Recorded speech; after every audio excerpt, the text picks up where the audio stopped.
在这段旅程开始前，大家都把自己的一个秘密放进了真爱小屋。现在经过这些天的相处，让我们坦诚地面对自己的秘密吧。好刺激哦！看秘密啊！然后，燃起来了！大点声，大点声。好紧张，好紧张。别紧张，我一定会帮你解。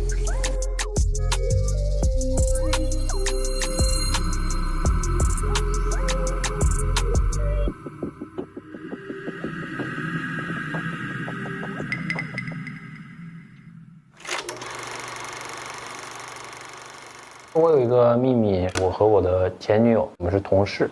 哇哦！不紧张，不紧张，不紧张，来扇一扇，不紧张。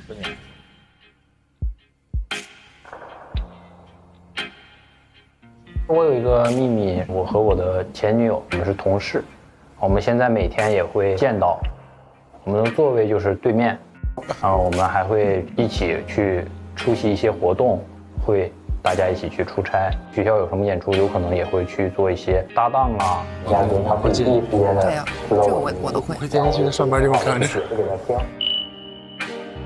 我觉得跟前女友当同事这个是没有办法去避免的，所以我很希望就是我们互相感兴趣的女嘉宾，她可以第一时间的知道我的秘密，这样我也可以很好的去解释给她听。我会给我的另一半给足她安全感吧。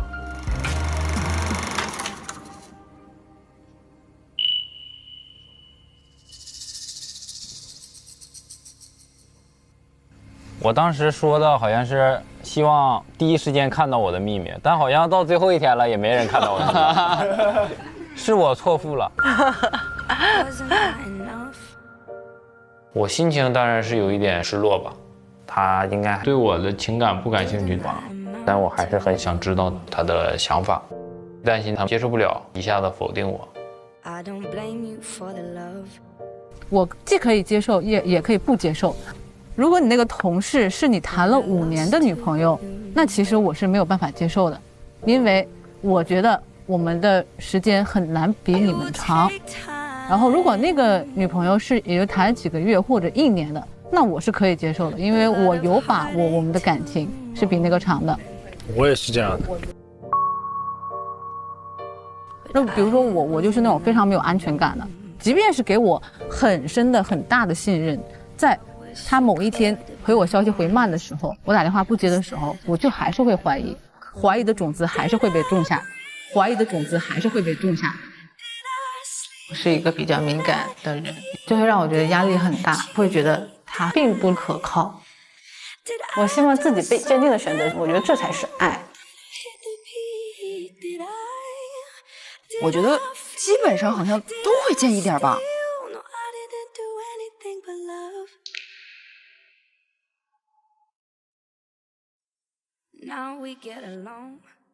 我是觉得所有的经历都在为我们筛选正确答案或者错误答案。如果他真的跟前女友和好了，那这个人就是留着干嘛呢？就滚蛋啊！不是，那他这个和好，如果在你们在一起了5年之后呢？那就是我会庆幸在没结婚之前被我发现了。那如果已经结婚了呢？结婚了之后就离呗，这都2024年了。对呀、但是那你的5年呢？我平均年龄活70岁，这才5年，我去掉前面30年，我还有40多年，我干嘛要为了这5年就浪费在一个错的人身上？就是，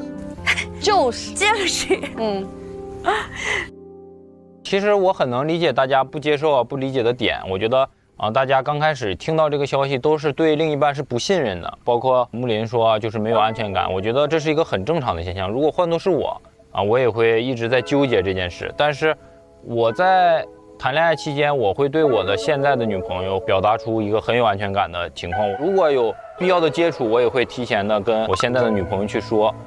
其实我的前女友人也是一个挺好的人，其实我们2个更会刻意的去避开一些。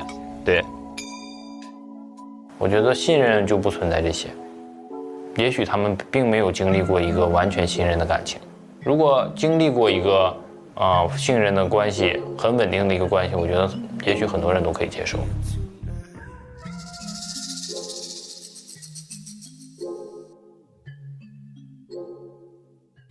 第二个是谁呀？第二个是谁？第二个是谁啊？应该不是我吧？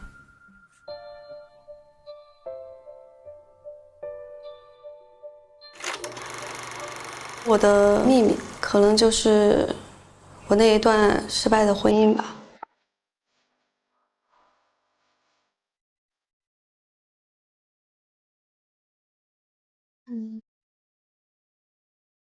可能就是我那一段失败的婚姻吧。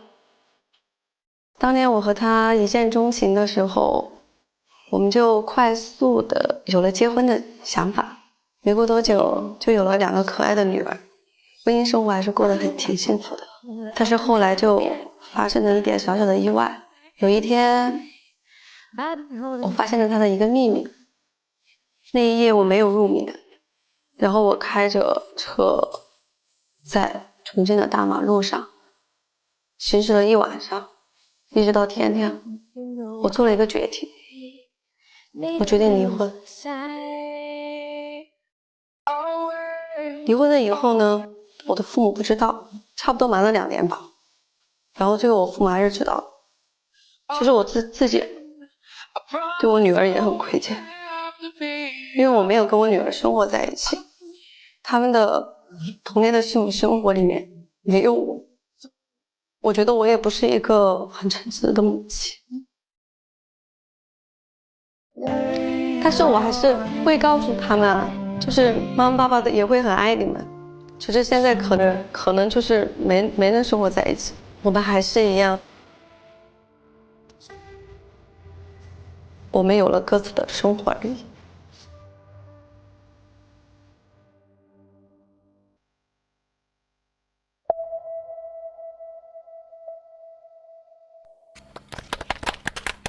天呐，你好勇敢！现在很多人就是有了孩子之后不会选择离婚，对，没有办法做出这个决定。我第一次看的时候，其实我很惊讶，就根本看不出来，其实是这样，因为她很像小女孩，对，根本对很震惊。然后我第一反应其实是特别心疼，因为我觉得她就经历了可能我们都没有经历过的事情，一直在承受这一切。但是我后来觉得我可能其实不用这么想，她遭遇了很多对我们来说可能是就不愉快的事情，但其实对于西西来说，这一切是幸福的，因为她有她幸福的女儿，她也很爱她的女儿，她也很微笑的把这一切说出来。我觉得她是一个非常勇敢的人，而且我感觉她也非常的值得去被爱，因为每个人都值得去被爱。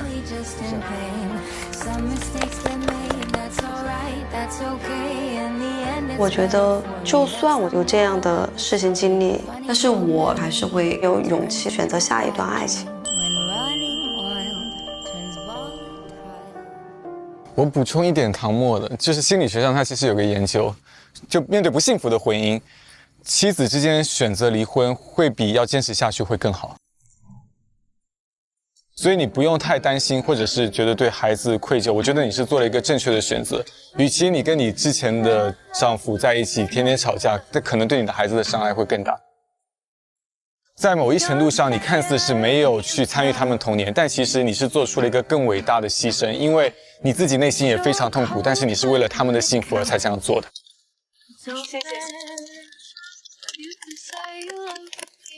谢谢大家让我感受到了爱，谢谢你。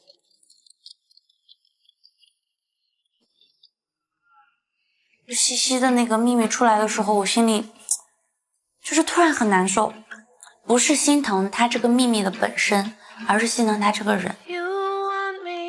乐观的人承受的东西会更多一点，有点代入了。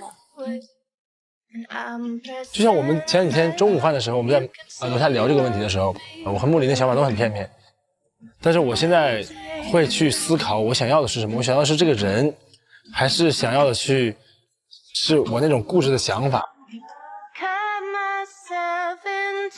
其实就当时就我已经知道这个事了，所以我当时非常的紧张，就是我其实希望这个对话就不要进行下去，我怕西西会很难过，但其实完全没有，就根本就没有。对，西西他很洒脱。我一开始以为是西西的钝感力，后来发现你只是坚强。在我的心目中，或者在我的人生的信条当中，我觉得悲伤的事情它已经存在了，那我们就更应该去美好努力的过好当下的生活或者日子。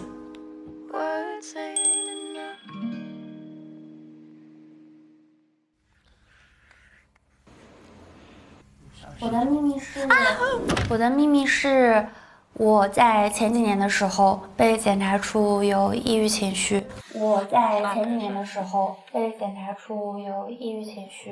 我觉得我的这个病症不是因为对方造成的，但是却需要对方去承受，尤其在争吵的时候，特别容易说反话。知道我这个秘密之后，我希望不要吓走你。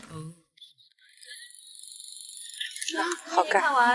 没事儿。生活，然后也在各个地方。因为我这个人很内耗，当众看秘密，我就会觉得不安。然后科科一直安慰我说：“没事的，没事的，没事儿。”我现在也突然发现，哎，好像还行。知道了他的秘密之后，才发现他自己面对着什么困境，却依然选择做一个善良且温暖的人。希望他未来可以多为自己考虑一下。一山花了1个下午的时间，给大家每个人都非常用心的做了独一无二的香水。我给大家摆个水果盘，饭后再吃。那我先说一下啊，我腿有伤，我应该会拖后腿。那我选你吧，我不怕输。13看完我的秘密之后，对我说了一句“就这”。其实我第一句话也是“就这”。看了，就这。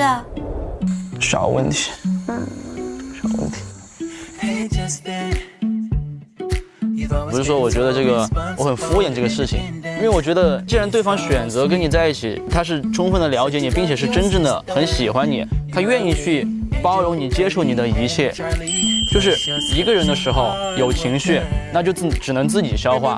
那既然都2个人在一起了，就是有这种情绪，那为什么不能给对方分担呢？那不然我为什么要2个人在一起呢？2个人在一起的时候是可以成为对方情绪的调和剂的。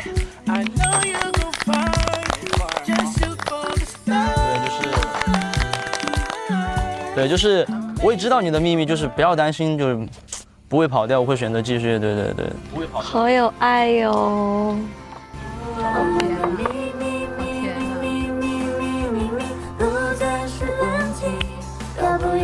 就小问题，对，我觉得我跟科科，就是我心里已经有答案。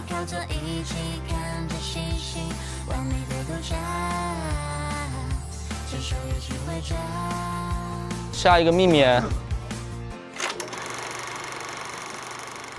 我有一个玩了7年的异性好友。什么？这是我吧？关系好的就是已经。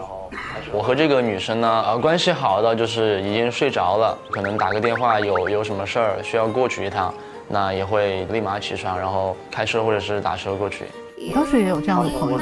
我20多岁。我的很多事情，掏心窝子的话都可以对她讲。我在谈恋爱的时候是会把对象和这个异性好友的界限我是分得清的，因为这个朋友对我来说很重要嘛。然后我要跟一个女生好好谈恋爱的话，我也是会用我自己的方式让她尽量的能去接受这个好友。对。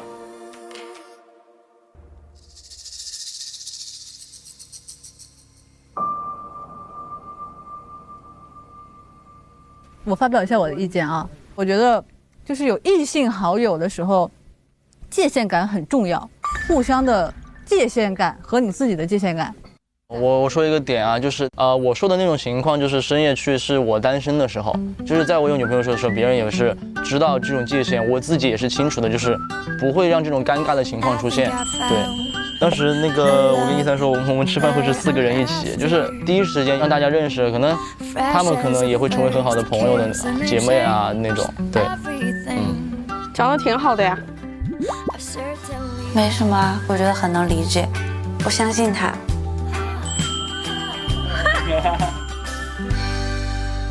下一个是谁呀？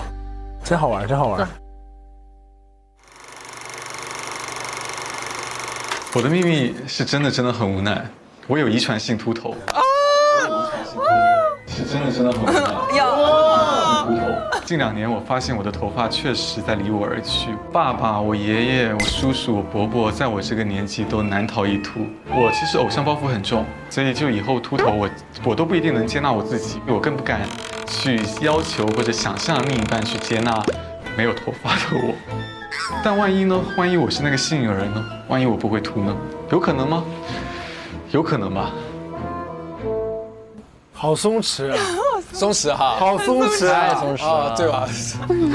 我爸爸已经快秃了，然后有句话就是你变秃了，你也变强了，懂了吧？所以我觉得有很多办法去解决这个问题，一是植发嘛，二是实在不行我们戴那种整片的假发。我觉得爱你的人不会因为你的长相，就是可能刚开始接触长相会占大部分，但是接触时间长了之后，我觉得长相完全不是一个点。我很喜欢你说爱我的人那一部分，谢谢。因为我也很爱你。这个问题肯定是很困扰他很久的，而且这东西是没有办法去改变的。就哪怕是现在包包他已经是一个非常高的学历、非常优秀的一个男孩子了，但是他跟女孩子相处的时候，总是会有意无意的有一点点小自卑的感觉。但我觉得其实完全没有必要。他的人格魅力已经就是覆盖所有了。他坐我旁边，他在发光。OK， 下一个。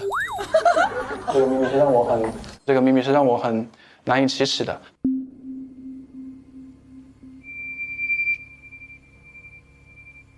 我现在有一个很宏伟的计划，我决定35岁就裸辞，然后去画漫画。从我小学开始，我就很喜欢二次元，我还自己就画了很多漫画，在我的班上传阅给大家看。二次元对我来说是一个很纯粹的事情。其实，在漫画里面学到了很多的东西。我要做自己喜欢的事情，我一定要成功，我要打败魔王，我要拯救世界。但是这个毕竟是就一起生活了，是2个人的事情，所以我会怕对方会不支持这个决定。我有足够的，我支持，很酷哈。不是二次元现在很普遍了，国内对二次元这个接纳会越来越好，并且我还会去参与，因为我也很喜欢 cos， 我也想 cos。这是你的梦想，然后你在自己有一个稳定的工作之后，还是去继续坚持这个梦想，我觉得太酷了。来这里真的是对了，我真的是发自内心的感到开心。他们的第一反应都是安慰我，他们是就是在乎我的，是关心我的感受的。我很喜欢你这种感觉。默默这个秘密，我觉得我很能理解他。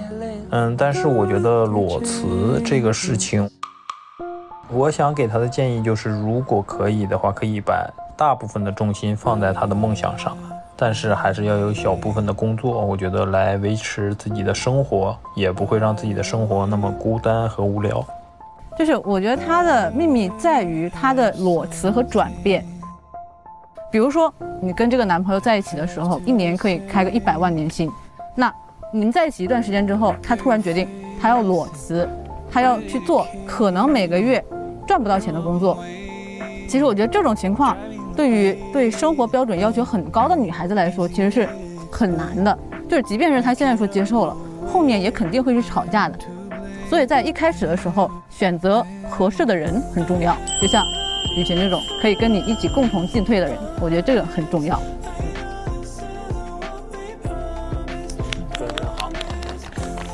在时间上也挺突兀的。我毫不介意啊，我一直都是事业心比较强又比较清醒的，我不会说，我的另外一半没有了收入来源就一定会影响到我的生活质量，不会，我没有男人，我的生活质量还是摆在这里。我寻找伴侣的意义是想有个跟我协同并进的人，我们一起前进，我不是为了找一个 ATM 机。我其实今天第一次有这个感觉，我以后对我未来的女朋友也会很坦然，我会直接告诉她这个事情。下一个。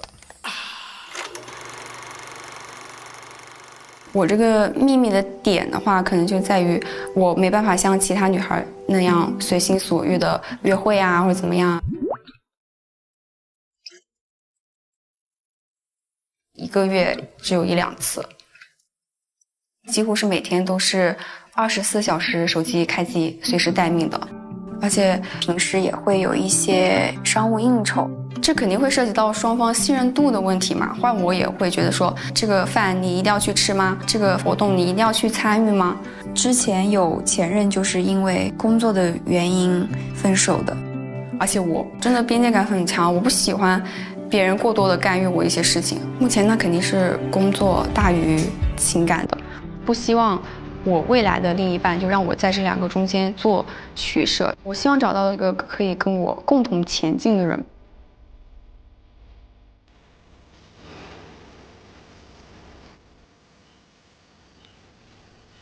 其实吧，我说一下我的看法，其实我是不完全能接受的，1-2天时间有点太少了。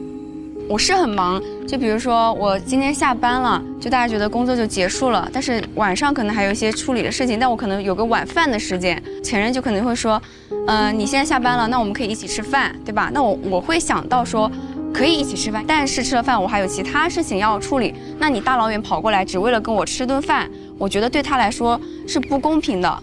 就平时如果对方愿意的话，他可以跟我一起工作，但是很多人是不接受这样的，就会觉得说你本来就很忙了，我跟你待在一起，你还一直在那里工作，而且他会觉得我做的很多事情是没有必要的。他说，这个饭你一定要去吃吗？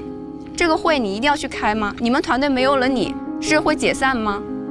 不是每个月都1-2天吗？那就 OK 的。那当然不会啊，那我也会，我会受不了，我会想出去玩啊。OK。对，其实之前和雨晴有聊过很多天。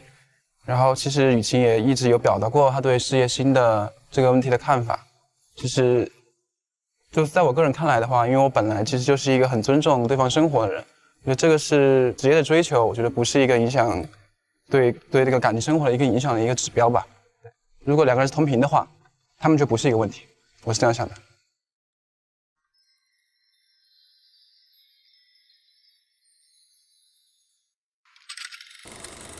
我前女友说我是妈宝男，其实我是特别听不了这个词的，我觉得我完全不是妈宝男。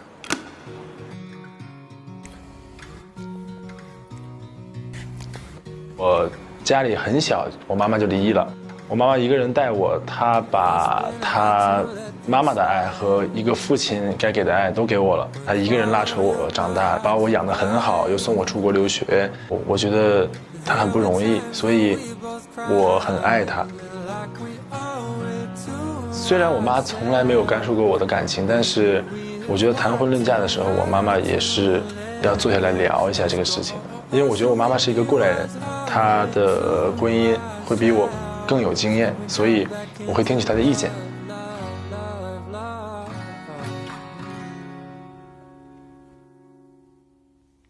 我要解释的是什么呢？就是她为什么说我是妈宝男，因为这个前女友呢是我很久之前谈过一任，然后呢，她也是唯一见过我妈妈的一任。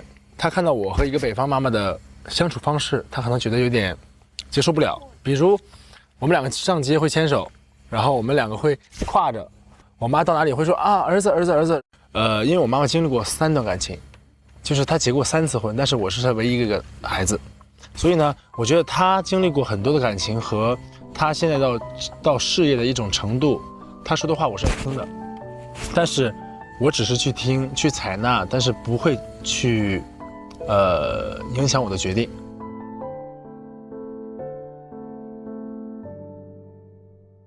我现在是有一种感觉，我感觉妈宝男这个词有点被滥用了，他很容易跟孝顺跟他混淆在一起。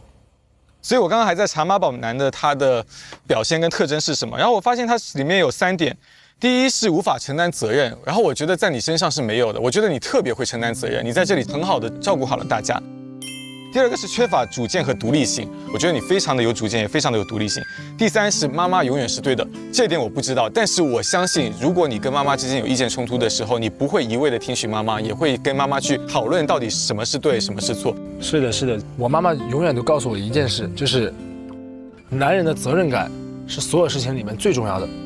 你什么都可以没有，但是你不能没有责任感，所以我不会去任何的东西都听我妈的，但是我会很爱我的妈妈。我觉得爱妈妈不是妈宝男的标签。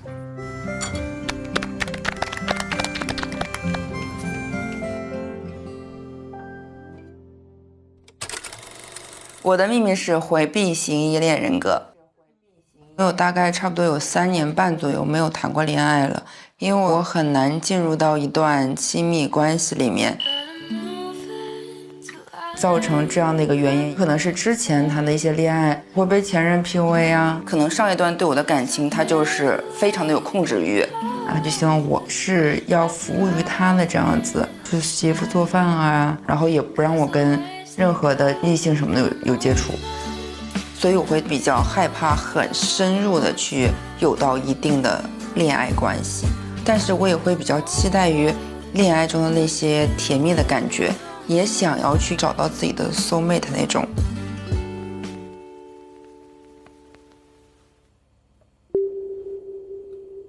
这个其实是我之前在谈恋爱一直都很逃避的点，但今天秘密公开后，我反而觉得自己已经准备好面对它了。有话要说，我觉得所有依恋人格说法虽然是有科学依据的，但是却不能拿出来当自己不作为或者不负责任的一种借口。依恋类型虽然不会随着时间发生变化，但是会随着健康的关系而变得安全。希望我们都可以遇到对的那个人。我接受不了回避型依恋，我在情侣的关系中是一个比较愿意分享的人。如果只是我单方面分享没有反馈的话，我觉得这不是我理想中的状态。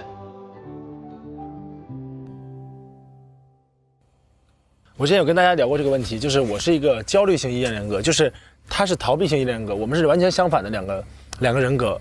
我觉得有的时候逃避型依恋人格和焦虑型依恋人格，他们往往是互相吸引的，因为他们有对方完全缺少的一部分。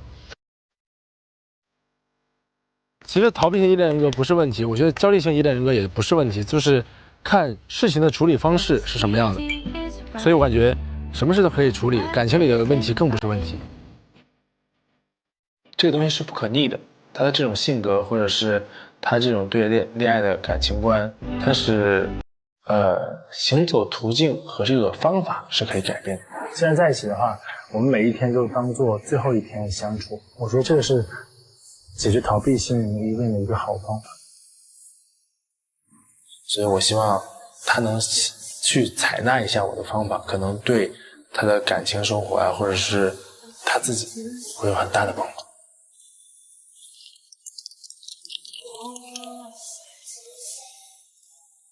就是好像也没有那么的恐惧这个事情，虽然说可能以后真的经历的时候还会有一点点这样的情绪波动，但是我是相信应该我还可以变得更好一点。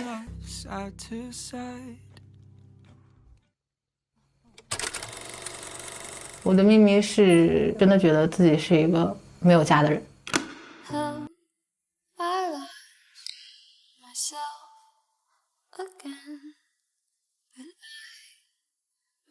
我爸妈在我2岁的时候离婚了之后，就几乎在我的生活中没有出现过了。我没有我父母的微信，我爸爸是删掉了，我妈妈拉黑掉了。我完全没有觉得我的父母爱过我。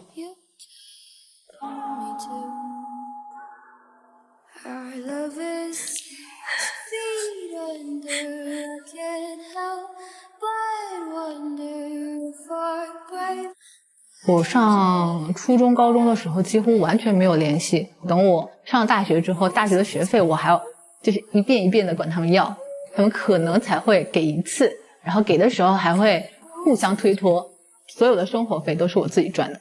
我最没钱的时候是1个月只剩9块钱，然后借室友的饭卡蹭饭，所以我就很讨厌那种自己在家的感觉，就尤其是工作的时候人特别多特别闹的时候，然后突然之间回到家一开门就黑黑的，就感觉很难受。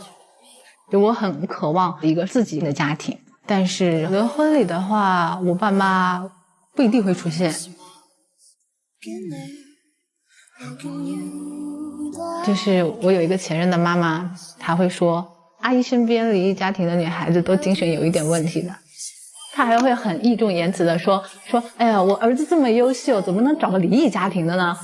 所以我就很需要一个能够就是知道我是这种情况的人之后，还能坚定的喜欢我的人。我想让对方能理解我一点。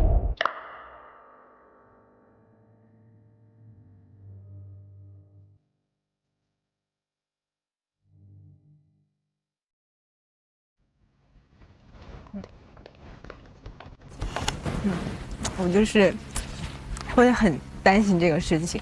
就其实我以前的时候是不太会担心的，就是我没觉得这是一个问题，直到后面就是谈恋爱了之后，发现总是会遇到别人去拿这个事情说事情，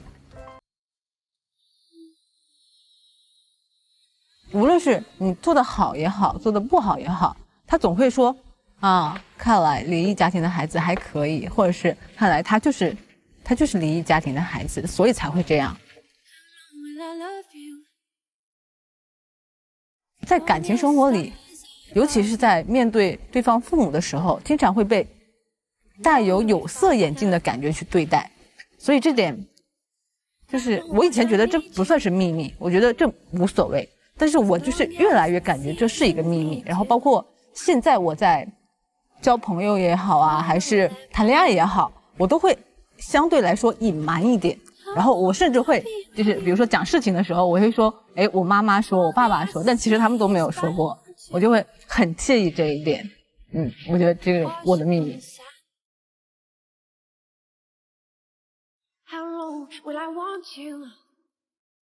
你很难想象他在这个过程中他遭到过什么样的困难，然后他就是怎样这样一步一步把自己变得这么优秀的。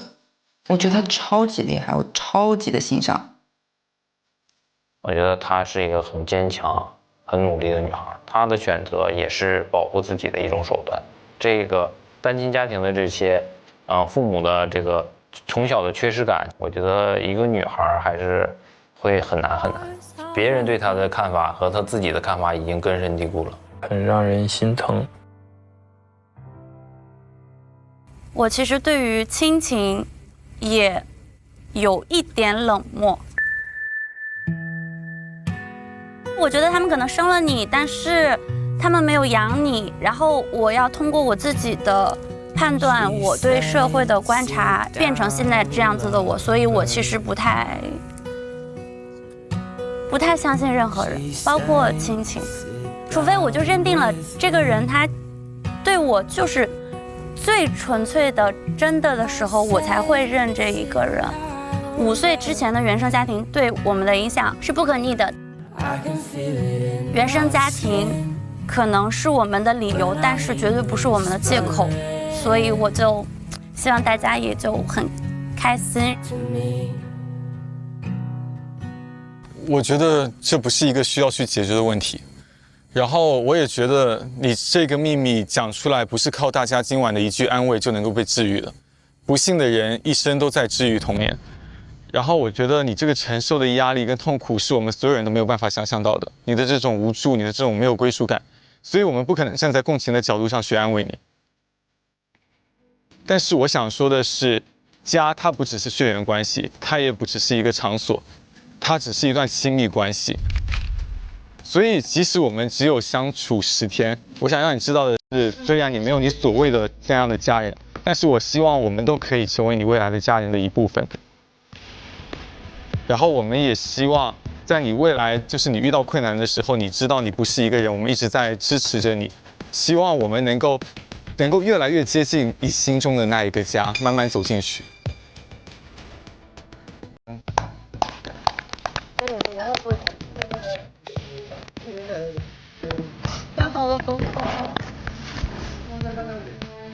今天大家把秘密都说出来之后，反正我的感觉我是很就是爽快，很畅快。我甚至觉得这不是一个秘密了，也不是我一个该介意的点了。宝贝，你现在很强壮哦。我觉得所有人都很勇敢，因为他对自己来说是一个秘密，现在愿意让所有人都知道这件事情，不管别人怎么看，我觉得我们能迈出这一步，我们就是很勇敢。我今天有感觉到，其实每个人他们都走过了自己的路，每个人都是一步一步走到今天这样的。我觉得他们其实有给我很大的鼓励。秘密就是害怕让人知道的事情，但是当你勇敢地说出来的时候，我觉得它就不是秘密了，它就是一个我们可以坦然接受的事情。就是不聊不开心的事情了。我今天要给大家准备礼物。好，礼物。就是我想给小屋留下一些比较浪漫的回忆，所以我就今天上午去买了一些烟花，我们一起观赏吧。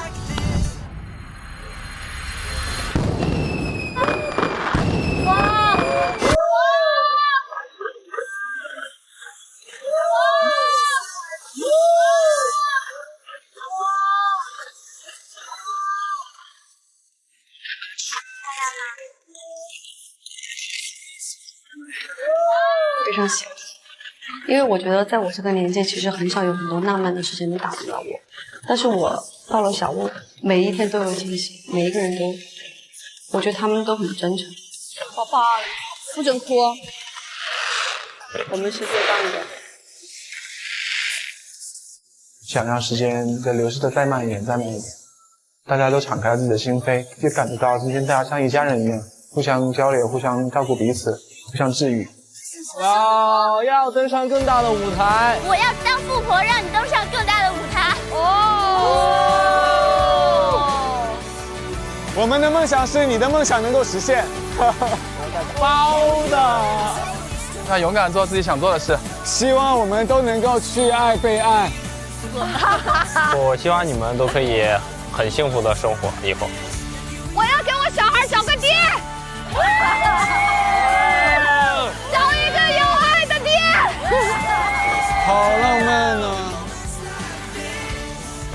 这个烟花它是一个开始，不是结束，预示着大家每一个人的人生就是一个新的开始了。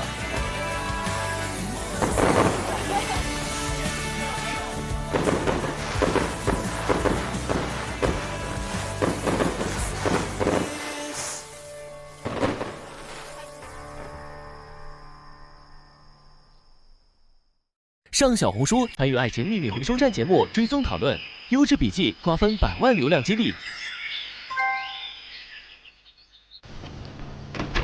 Hello。哎 ，Hello， 走。要出门？哎。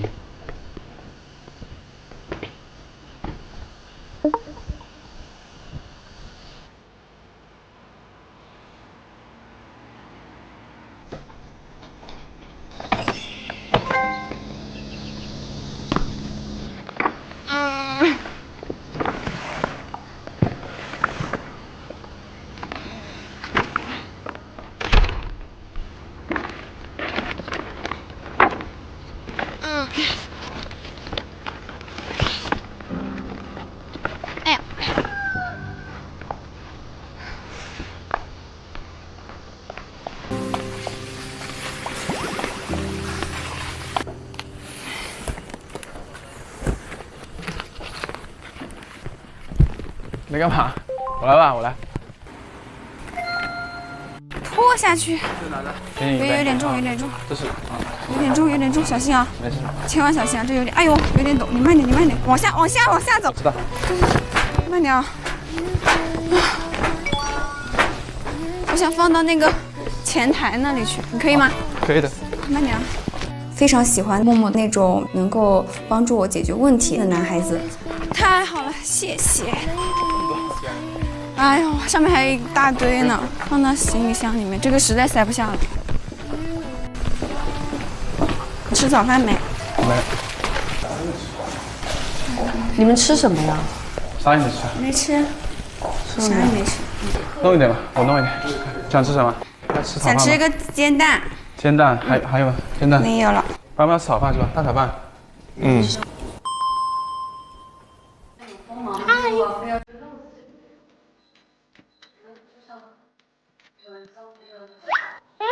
大肚。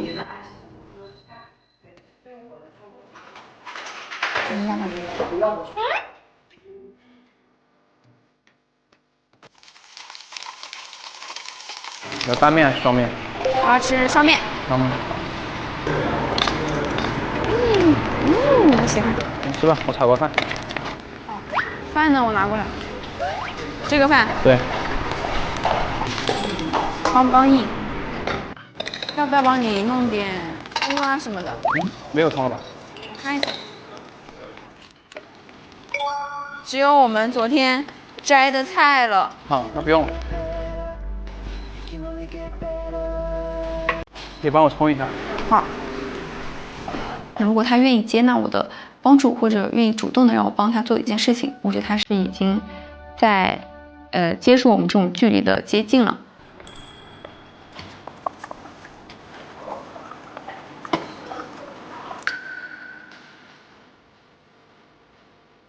最后一天了，时间不多了。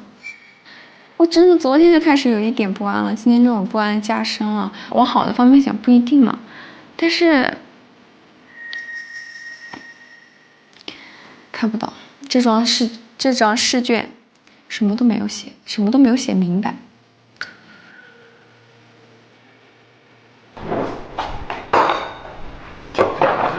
耶。放下。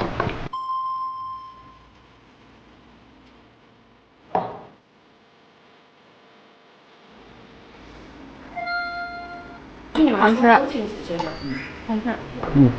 我是。在吃饭的时候，我感觉他好像又有点这个靠近的感觉，他又在向我靠近一点点，但是那一点点微弱到我看不见。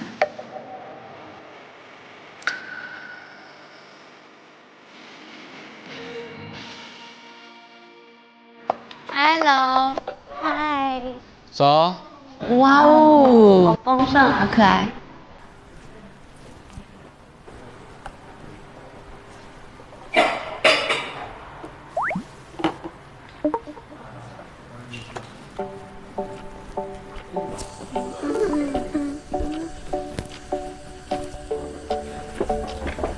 还有没有柯总在的日子？没有柯总在的日子。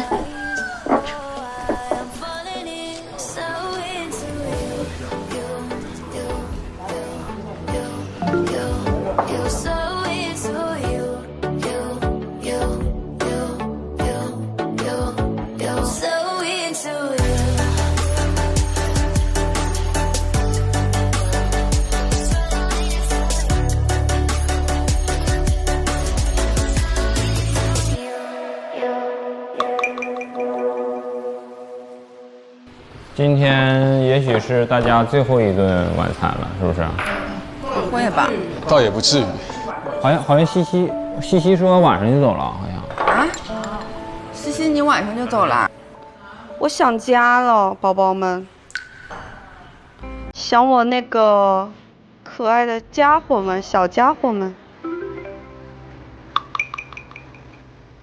非凡啥时候回去啊？什么？你什么时候回去啊？我今天能回去，今天回去。着啥急啊？那家呗呀。咋了？有心事啊？看你心事重重的。太重重了。咋了？没事。马上就要离开了，但是和姑姑之间好像还缺点什么。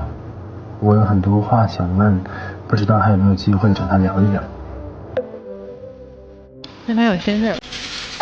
姑姑，你也给有点心事了。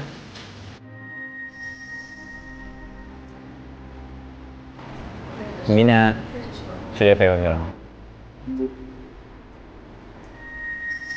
我觉得大家对马上要告别这个事情有了实感，都有一点悲伤的气氛在吧？我觉得，我想跟默默单独的好好说几句话，但是我想说，我也不知道咋说。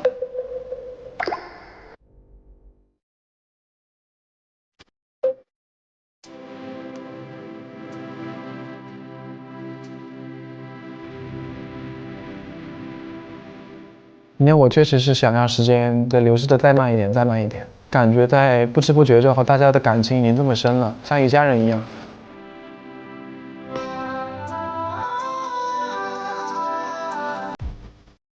其实有很多不舍啊，跟大家舍不得分开，舍不得我们在一起的回忆和点点滴滴。我也不希望我们的缘分就在今天小屋的结束时间去中断了。我怕我没有机会和你说一声再见。我想躺会儿沙发，我去躺会儿沙发。走吧。哎，他回来了。柯总回来啦！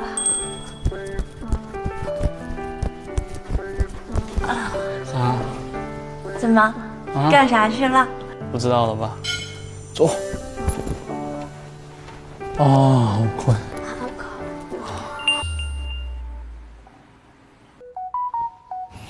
今天是你们在蜜恋小屋的最后一天，到了说再见的时候，大声地向彼此分享你们写的信吧。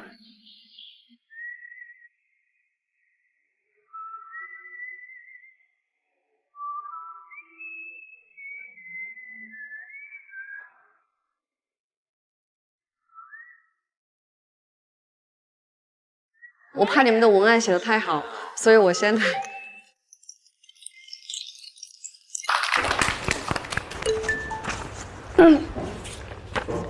我开始了啊。来到小屋的日子里，是我人生的一种新的体验，是我离开了校园后的第一次的生活，很开心。到了人生这个30+的年纪，我可以再一次的感受这样的氛围。从第一天到小屋里，很紧张，手都不知道放到哪里了。一个人都没有吗？好尴尬呀。然后张老师第2嘉宾一直找我聊天嘛，破冰行为。这个是你？哎，你怎么知道？我这个也没有任何的神秘感。我还是挺有的，我觉得。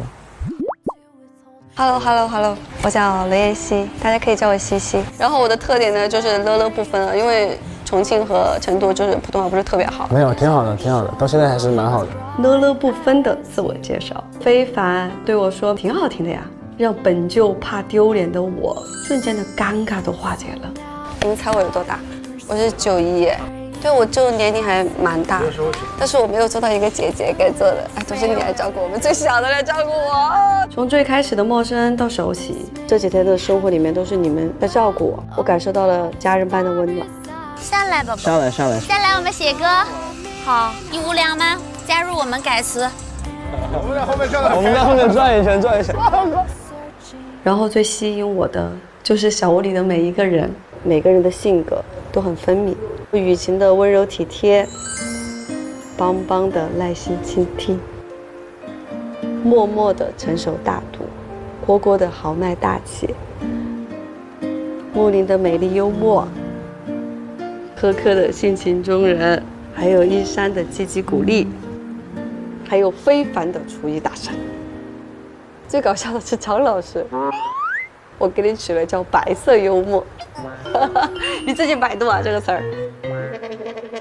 大家呢都是取长补短，互相弥补，还有相互的照顾。这短短的几天相逢，让我对生活充满了希望，让我这样一个破碎的我，重新建立了爱的堡垒。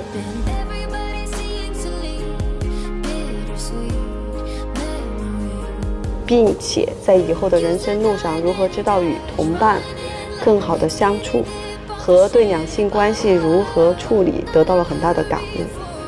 离别不是结束，而是新的起点。希望下一次的重逢是下一次，希望大家在各自的领域里闪闪发光。感谢你们在我的人生路上铺下最重要的美好瞬间，感恩你们，谢谢。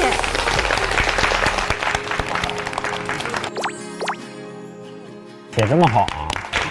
那当然，这太好，我都不好意思读了。我下一个你们来吧，我不想在他后边读啊，我不想在他后边。我可以，我来吧。行。一是我觉得我确实需要多表达一点。2是我觉得我写的这个有点像小学生的那个记叙文，我可以扭转一下气氛，我感觉对，没有这么煽情。好，那我来读了。我从来没有想过我生命中会有这样神奇的经历，所以来之前的1周，我其实预习了很多的恋综，然后我还列出了大纲，就我在特定的时候应该怎么做，然后展现自己的什么技能，自己有什么魅力，然后感觉自己已经就是万事俱备了，我才来参加考试。但是其实见到大家的那一瞬间，我就大脑直接死机了。唐梦同学，今天你来到我们这里面试。当了，直接当了。然后当时大家在吃饭的时候说的话，我其实都没有保存下来。我看着我在那里，我的那个灵魂已经不见了。每一段时间你的成长的，它也会变。我是从 I 变到 E 的。哎，我很好奇你是怎么突然一下就，不知道哪天就变成 ENTJ 了。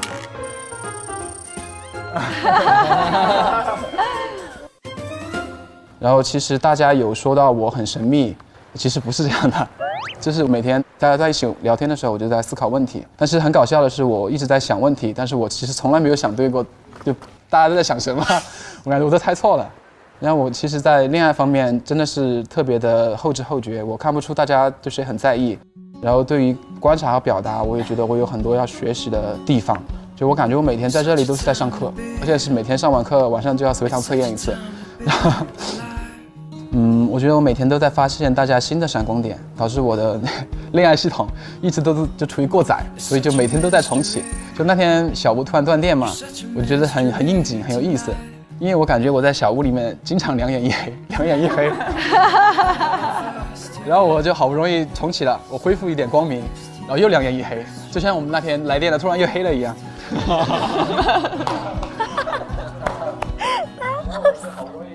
然后我以前感觉自己总是想要待在自己的舒适圈里，遇到的人也特别的少，我就想活在一个泡泡里面，这个泡泡就一直在往上面升，但总有一天它是会破掉的。所以这次我遇到了这么多我在生命中从来没有遇到的好玩的人，我觉得我在每个人的身上都学到特别多的东西。然后最后一个总结，就是我的恋爱系统。然后执行能力100分的话，我给自己打0分；然后迭代能力100分的话，我给自己打100分，因为我每天都在迭代。然后优化空间，我给自己打的是无限，因为有很多优化空间。然后目前的状态是还在重启，过载。这就是程序员的恋爱系统，程序员的浪漫，感觉是2次元的表达。我有问题啊。你一直在猜错是什么意思？你都猜的谁？